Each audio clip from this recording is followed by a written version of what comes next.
This is not so much a review as much as it is a rider impression of this 2012 Victory Cross Country.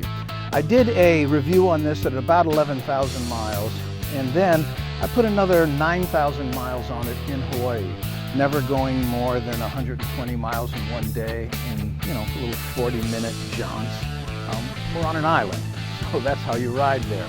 Well, I shipped this bike to San Diego and then rode it up to Las Vegas, then back to Malibu, then up to Oakland. That's where I am now in Northern California. I will be riding this back to Malibu for a couple days and then back to San Diego, putting it on the boat, and I'll be heading home.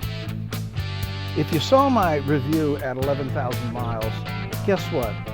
Nothing has really changed. Nothing broke. There's a little oil leak that, it's about a dime sized.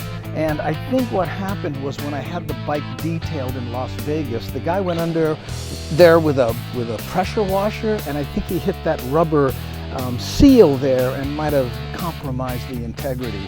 But it drips about a dime sized drip of oil and then stops when it cools down. And I always check it, and it's never low.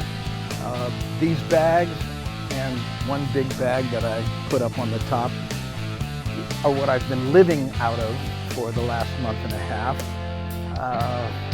Biggest bags in the industry, all my stuff fits in it. Everything I'm using to shoot here fits in there. I had to put this cheesy little water bottle holder thing because when it got cold, I would get thirsty. Funny, not when I was hot, but when I was cold. I love these Arlen Ness mirrors, even though the finish kind of got eaten up by the weather and whatever. The shape of them, this little point right here, actually gives you a little extra when you're trying to change lanes in both directions, especially when you're on the 4 lanes and such. The bike is called a Victory Cross Country, and I'll tell you what, it loves the open road.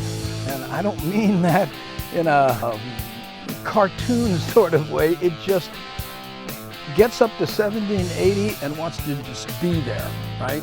I'm more comfortable about 65, but I set the cruise control at times on this bike at 85 miles an hour so I wasn't rear-ended by 18-wheelers, but it loved it.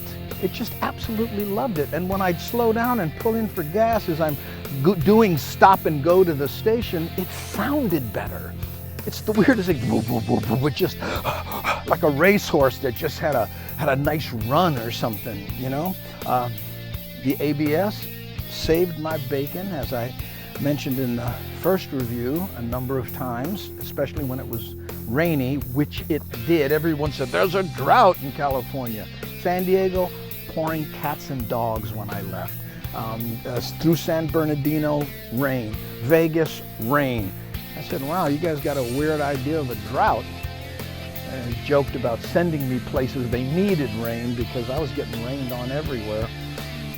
Don't know how anyone takes a long trip without cruise control. And this is a proper cruise control. It's not a throttle lock. It slows down and speeds up. As it's going downhill, if you set it going uphill and then it turns and goes downhill, it hunts a little bit. I've noticed. Didn't notice that in Hawaii because I really didn't do that for long periods of time. But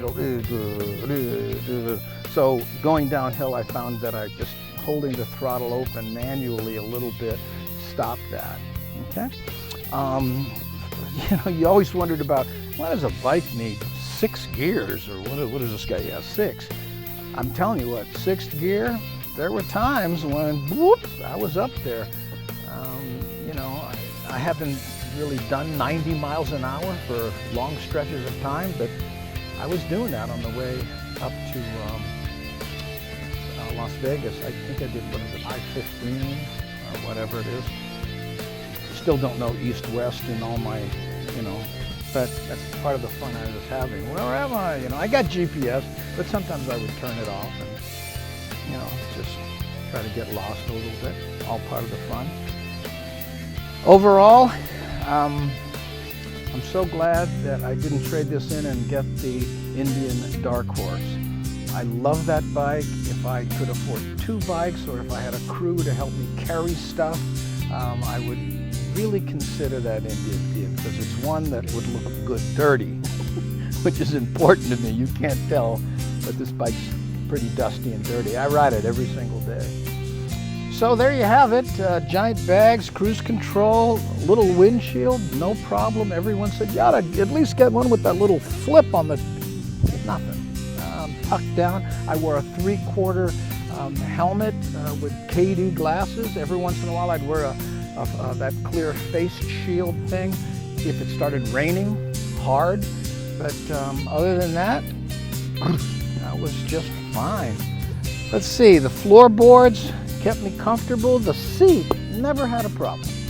And everyone said, especially when I have that big back thing, I mean that whatever you call it, tea bag that fits here, because then I could lean on it a little bit for the long haul.